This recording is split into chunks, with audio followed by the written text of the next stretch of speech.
The secret desires controlling your mind. What Machiavelli knew before.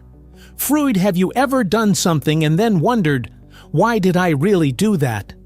Maybe you bought something you didn't need, stayed in a relationship that wasn't working, or picked a fight over something small.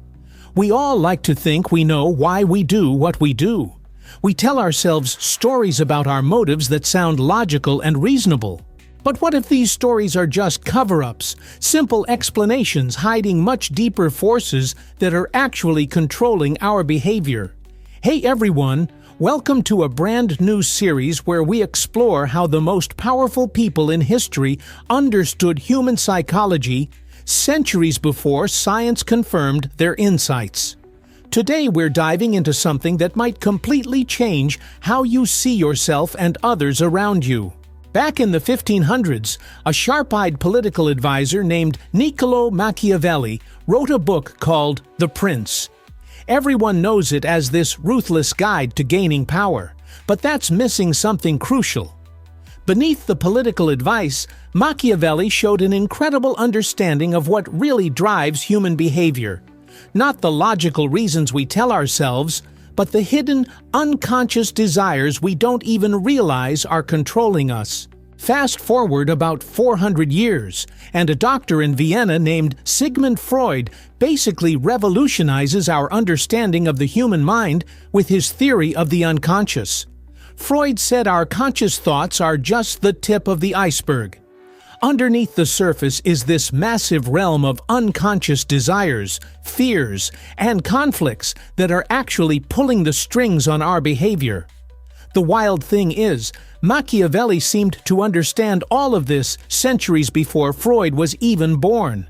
He didn't have the scientific terms or the clinical evidence, but through pure observation of human behavior across history, he figured out the same fundamental truth. People are not driven primarily by reason, but by deep unconscious desires they themselves don't fully understand. What's even crazier is that while Freud was mainly interested in helping individuals understand themselves better, Machiavelli was focused on something else entirely: how to use this knowledge to influence and lead others. He was essentially creating a playbook for psychological influence hundreds of years before psychology even existed as a science.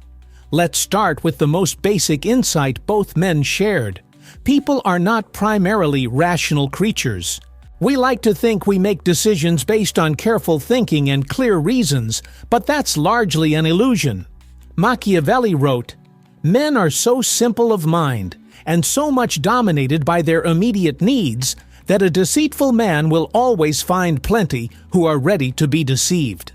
In other words, our conscious rational mind is easily overwhelmed by our deeper unconscious desires. I remember working with a company where the CEO insisted all his decisions were based solely on the data and logical analysis. But watching him over time, it became obvious his choices consistently served deeper emotional needs. For control, for validation of his self-image as a visionary, for proving his worth to a successful father. Yet he remained completely blind to these motivations, always creating logical-sounding justifications after the fact. Freud would later call this rationalization.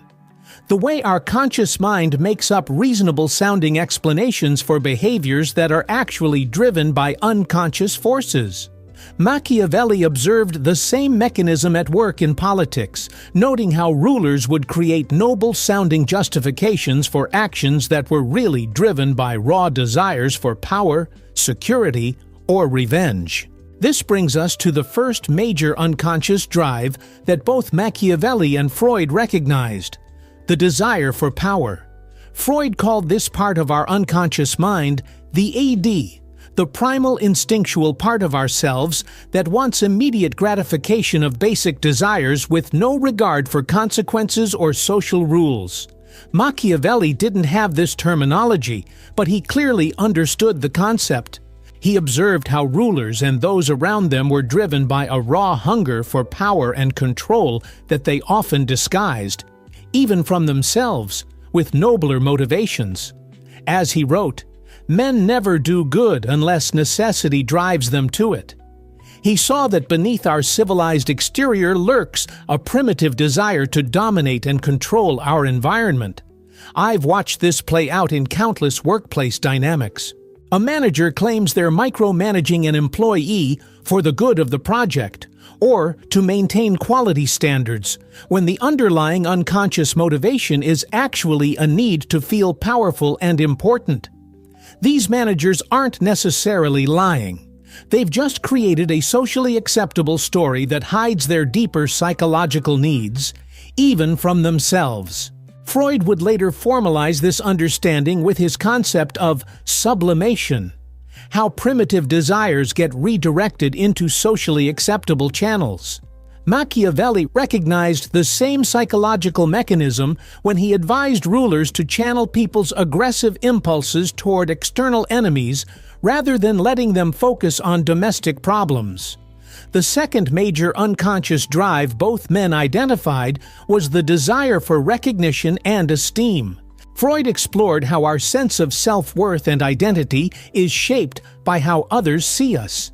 Machiavelli, ever the practical observer, noted how even the most powerful rulers were driven by an intense need to be respected and admired. This is why Machiavelli put so much emphasis on the management of appearances. He famously wrote, "Everyone sees what you appear to be, few experience what you really are." He understood that people's perception of you triggers powerful unconscious responses that logic can rarely overcome. A ruler who appears strong, decisive, and virtuous will command automatic respect, regardless of the reality behind that appearance. I've seen this principle at work in modern leadership contexts. One particularly effective executive I worked with was meticulous about creating an impression of calm confidence in crisis situations. He told me privately that he often felt uncertain and anxious when facing major challenges, but he knew that projecting confidence had a powerful psychological effect on his team. Their unconscious minds responded to the image of strength he projected, which in turn actually created real strength in the organization. This connects to one of Freud's most important insights: the power of transference, how we unconsciously project feelings from our past relationships onto people in our present. Freud noticed how patients would unconsciously relate to him as if he were a parent or authority figure from their past. Centuries earlier, Machiavelli had observed the same psychological mechanism in politics. He noted how people unconsciously relate to rulers as father figures, projecting all the emotional complexities of that relationship onto their political leaders. The wise prince, he suggested, should understand and use this unconscious dynamic to inspire both love and fear. The same powerful emotions children feel toward parental figures. I once consulted for an organization where a new leader took over from a beloved, long-term founder. The team's response had nothing to do with the new leader's actual qualities or decisions. They were unconsciously comparing her to their idealized memory of the founder, who had taken on an almost parental role in the organization. Understanding this dynamic was crucial for the new leader to navigate the unconscious emotional landscape she had inherited. Both Machiavelli and Freud also recognized a third powerful unconscious drive: the need for security and the fear of death. Freud eventually developed this into his theory of the death instinct and the life instinct, the competing unconscious forces that drive much of human behavior. Machiavelli, more practically, observed how fear of harm is one of the most powerful motivators in human affairs.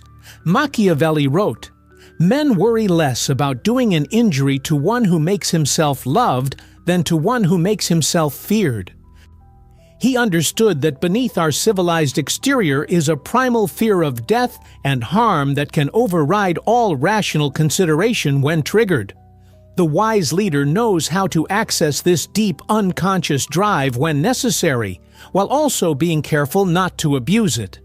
In modern contexts, I've seen how security concerns can completely transform rational decision-making.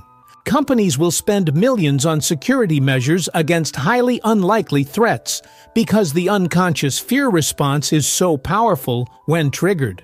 Politicians know that raising security concerns activates deep unconscious fears that can override voters' rational assessment of much more statistically significant risks.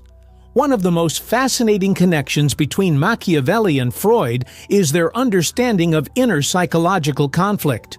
Freud developed an entire model of the mind divided into conflicting parts: the ID, primitive desires; the superego, internalized social rules; and the ego, the part that mediates between the two. He showed how much of our psychological suffering comes from the conflicts between these different aspects of our unconscious. Machiavelli didn't have this theoretical framework, but he clearly observed the same psychological reality.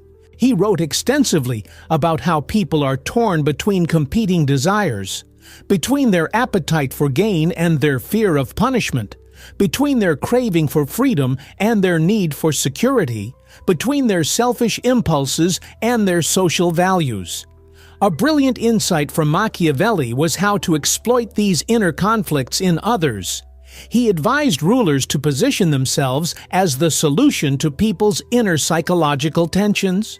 If people fear both anarchy and tyranny, present yourself as the middle path that protects from both. If people both desire change and fear disruption, position yourself as offering controlled, safe transformation. I've seen modern leaders use this same insight masterfully. One CEO I worked with was taking over a company that desperately needed transformation but was paralyzed by fear of change. Rather than fighting either impulse, he acknowledged both the desire for improvement and the fear of disruption as legitimate. Then he positioned his leadership as the solution to this inner conflict, a path to change that also preserved what people valued most about the organization. He wasn't manipulating. He was addressing a real psychological need created by the conflict between different unconscious drives. Both Machiavelli and Freud also had profound insights into defense mechanisms, the ways we protect ourselves from uncomfortable psychological realities. Freud cataloged these mechanisms in detail: denial, projection, displacement, and so on. Machiavelli observed many of the same patterns without naming them formally. For example, Machiavelli noted how people will often attribute their failures to external circumstances while taking personal credit for their successes. Freud would later call this projection, putting uncomfortable parts of ourselves onto others. Machiavelli advised rulers to work with this psychological tendency by taking credit for successes while ensuring others took blame for failures. I've seen this play out dramatically in corporate settings. When projects succeed, everyone wants to claim credit. When they fail, the blame shifting begins immediately. Smart leaders don't fight this psychological tendency. They work with it by creating structures that channel it productively, like ensuring clear accountability from the beginning and building in reflection processes that make defensive reactions less necessary. Another defense mechanism both men recognized was denial, our mind's capacity to simply reject realities that are too threatening to our self-image or emotional stability. Freud saw this in his patients who would simply refuse to acknowledge painful truths about themselves or their pasts. Machiavelli observed the same mechanism in political contexts, noting how people would ignore obvious evidence of corruption or incompetence in leaders they were emotionally invested in. This brings us to a crucial insight for practical application. If you want to influence people, you need to work with their defense mechanisms, not against them. Directly challenging someone's self-protective psychological barriers usually just strengthens them. Both Machiavelli and Freud understood that effective influence requires finding paths around these defenses rather than attacking them head-on. I remember working with a brilliant executive who was also extraordinarily defensive about any perceived criticism. Direct feedback would trigger immediate justification and counterattack. A wise mentor advised me to completely change approach, to frame everything in terms of building on his existing strengths rather than fixing weaknesses. This path around his psychological defenses opened the way for substantial growth and change that direct confrontation never could have achieved. This connects to perhaps the most practical insight from both Machiavelli and Freud: the power of indirect influence. Freud developed free association and dream analysis as indirect ways to access the unconscious, recognizing that direct questioning often hits psychological walls. Machiavelli, similarly, advised rulers on indirect methods of shaping perceptions and behavior, understanding that direct commands often provoke resistance. In negotiation, this insight is incredibly valuable. I've seen negotiators make the critical mistake of directly challenging someone's position, which immediately activates all their psychological defenses. Master negotiators instead use questions, reflective listening, and tentative suggestions that allow the other person to maintain their psychological equilibrium while still moving toward a solution. The same principle applies in leadership. Direct orders often trigger unconscious resistance. Skilled leaders instead create contexts where people can arrive at the desired conclusion themselves, preserving their sense of autonomy and avoiding the activation of psychological defenses. So what can we learn from this exploration of how Machiavelli anticipated Freud's insights into the unconscious mind? First, that understanding the gap between what people consciously think, motivates them, and what actually drives their behavior is essential for effective influence. Second, that working with unconscious psychological patterns rather than against them is far more effective than trying to overcome them through direct confrontation or pure logical argument. Perhaps most importantly, this understanding gives us greater compassion for ourselves and others. When we recognize that much of human behavior is driven by unconscious forces rather than deliberate malice or stupidity, it's easier to respond constructively rather than reactively to challenges and conflicts. For your own development, start noticing the gap between the reasons people give for their actions, including yourself, and the patterns of behavior that suggest deeper motivations. Practice observing unconscious desires for power, recognition, and security in everyday interactions. And most importantly, learn to work with these psychological realities rather than pretending they don't exist or fighting against them directly. Next time, we'll explore how Machiavelli anticipated another major psychological framework: behavioral conditioning. Centuries before B.F. Skinner formally developed the science of operant conditioning. We'll look at how understanding reward and punishment systems can transform your ability to influence any situation. If you found this valuable, hit subscribe and share your thoughts in the comments. Have you noticed unconscious motivations driving behavior in your workplace or relationships? What psychological insights have you found most useful in leadership or negotiation situations? Let me know below. This information is provided for educational purposes only. The goal is to help you better understand human psychology and improve your leadership and negotiation skills, not to manipulate others unethically.